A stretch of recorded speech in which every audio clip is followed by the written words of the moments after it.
राधे राधे दोस्तों। एक बड़ा व्यापारी था जिसके गांव में बहुत से घर और कारखाने थे जिनमें तरह तरह के पशु रहते थे। एक दिन वह अपने परिवार सहित कारखानों को देखने के लिए गांव गया। उसने अपनी पशुशाला भी देखी जहां एक गधा और एक बैल बंधे हुए थे। उसने देखा कि वे दोनों आपस में वार्तालाप कर रहे हैं। वह व्यापारी पशु पक्षियों की बोली समझता था। वह चुपचाप खड़ा होकर दोनों की बातें सुनने लगा।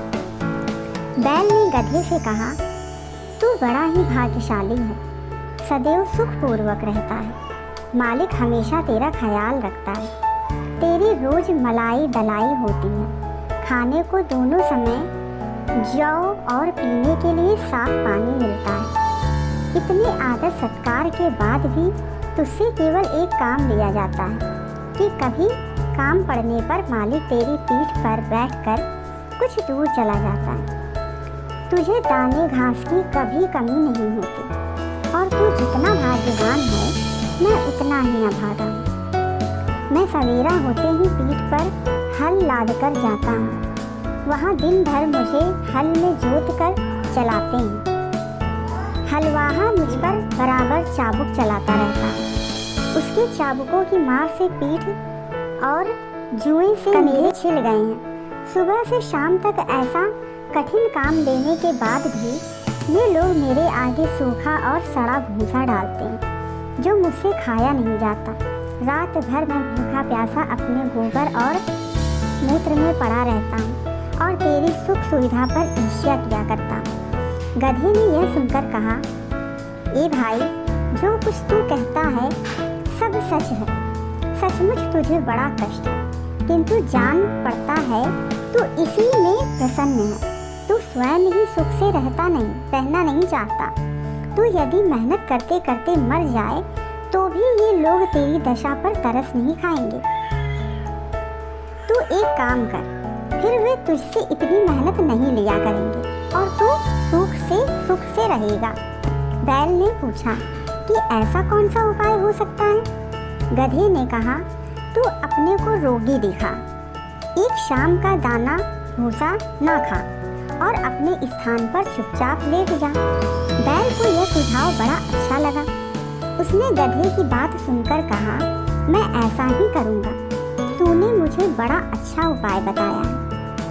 भगवान तुझे प्रसन्न रखे। दूसरे दिन प्रातःकाल हलवाहा जब पशुशाला में यह सोचकर गया कि रोज की तरह बैल को खेत जोतने के लिए ले जाएं, तो उसने देखा कि रात की लगाई सानी ज्यों की त्यों रखी है और बैल धरती पर पड़ा हाँफ रहा है। उसकी आंखें बंद हैं और उसका पेट फूला हुआ है। हलवाहे ने समझा कि बैल बीमार हो गया है और यह सोचकर उसे हल में ना जोता। उसने व्यापारी को बैल की बीमारी की सूचना दी। व्यापारी यह सुनकर जान गया कि बैल ने गधे की शिक्षा पर कार्य करके स्वयं को रोगी दिखाया है। अतएव उसने हलवाहे से कहा कि आज गधे को हल में जोत दो। इसलिए हलवाहे ने गधे को हल में जोत कर उससे सारे दिन काम लिया। गधे को खेत जोतने का अभ्यास नहीं था। वह बहुत थक गया और उसके हाथ पांव ठंडे होने लगे। शारीरिक श्रम के अतिरिक्त सारे दिन उस पर इतनी मार पड़ी थी कि संध्या को घर लौटते समय उसके पांव भी ठीक से नहीं पड़ रहे थे। इधर बैल दिन भर बड़े आराम से रहा। वह नाद की सारी सानी खा गया और गधे को दुआएं देता रहा। जब गधा गिरता पड़ता खेत से आया तो बैल ने कहा कि भाई, तुम्हारे उपदेश के कारण मुझे बड़ा सुख मिला। गधा थकान के कारण उत्तर ना दे सका और आकर अपने स्थान पर गिर पड़ा। यह मन ही मन अपने को धिक्कारने लगा कि अभागे, तूने बैल को आराम पहुंचाने के लिए अपनी सुख सुविधा का विनाश कर दिया। दूसरे दिन व्यापारी रात्रि भोजन के पश्चात अपनी पत्नी के साथ पशुपाला में जा बैठा और पशुओं की बातें सुनने लगा। गधे ने बैल से पूछा, सुबह हलवाहा तुम्हारे लिए दाना घास लाएगा तो तुम क्या करोगे? जैसा तुमने कहा है वैसा ही करूँगा। बैल ने कहा। गधे ने कहा, नहीं, ऐसा ना करना। वरना जान से जाओगे। शाम को लौटते समय मैंने सुना कि हमारा स्वामी अपने रसोइये से कह रहा था कि कल कसाई और चमार को बुला लाना और बैल जो बीमार हो गया है का मांस और खाल बेच डालना। मैंने जो सुना था वह मित्रता के नाते तुझे बता दिया।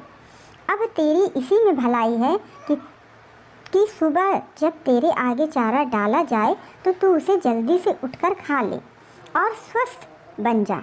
फिर हमारा स्वामी तुझे स्वस्थ देखकर तुझे मारने का इरादा छोड़ देगा।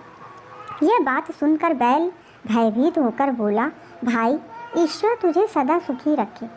तेरे कारण मेरे प्राण बच गए। अब मैं वही करूँगा जैसा तूने कहा। व्यापारी यह बात सुनकर ठहाका लगाकर हंस पड़ा। उसकी स्त्री को इस बात से बड़ा आश्चर्य हुआ। वह पूछने लगी, तुम अकारण ही क्यों हंस पड़े? व्यापारी ने कहा कि यह बात बताने की नहीं है, मैं सिर्फ यह कह सकता हूँ कि मैं बैल और गधे की बातें सुनकर हंसा हूँ। स्त्री ने कहा, मुझे भी वह विद्या सिखाओ जिससे पशुओं की बोली समझ लेते हैं। व्यापारी ने इससे इनकार कर दिया।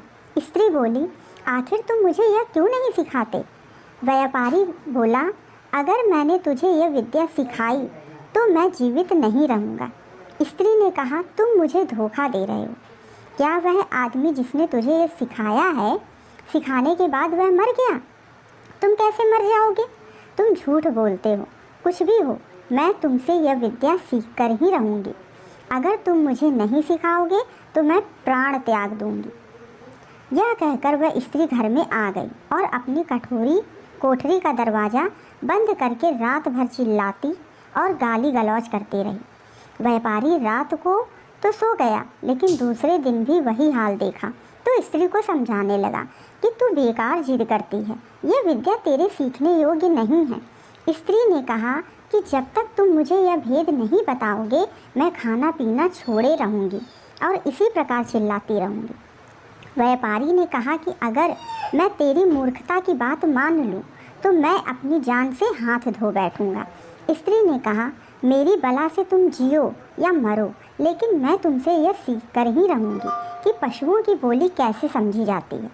व्यापारी ने जब देखा कि यह महामूर्ख अपना हठ छोड़ ही नहीं रही है तो उसने अपने और ससुराल के रिश्तेदारों को बुलाया कि वे उस स्त्री को अनुचित हठ छोड़ने के लिए समझाएं।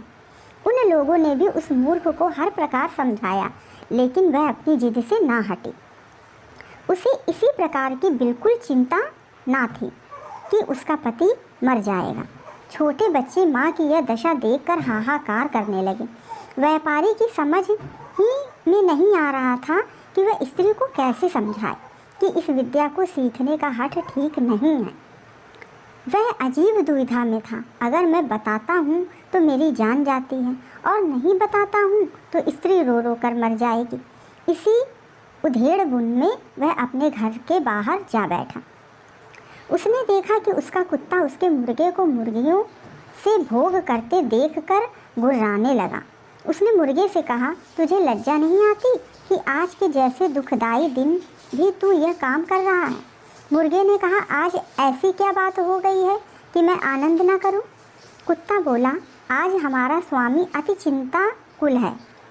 उसकी स्त्री की मति मारी गई है और वह उससे ऐसे भेद को पूछ रही है जिसे बताने से वह तुरंत मर जाएगा। नहीं बताया तो स्त्री रो रो कर मर जाएगी। इसी से सारे लोग दुखी हैं और तेरे अतिरिक्त कोई ऐसा नहीं है जो स्त्री संभोग की भी बात भी सोचे। मुर्गा बोला, हमारा स्वामी मूर्ख है तो एक स्त्री का पति है और वह भी उससे अधिक अधीन नहीं है। मेरी तो 50 मुर्गियां हैं और वह सब मेरे अधीन हैं। अगर हमारा स्वामी एक काम करे तो उसका दुख अभी दूर हो जाएगा। कुत्ते ने पूछा कि स्वामी क्या करे कि उसकी मूर्ख स्त्री की समझ वापस आ जाए? मुर्गे ने कहा, हमारे स्वामी को चाहिए कि एक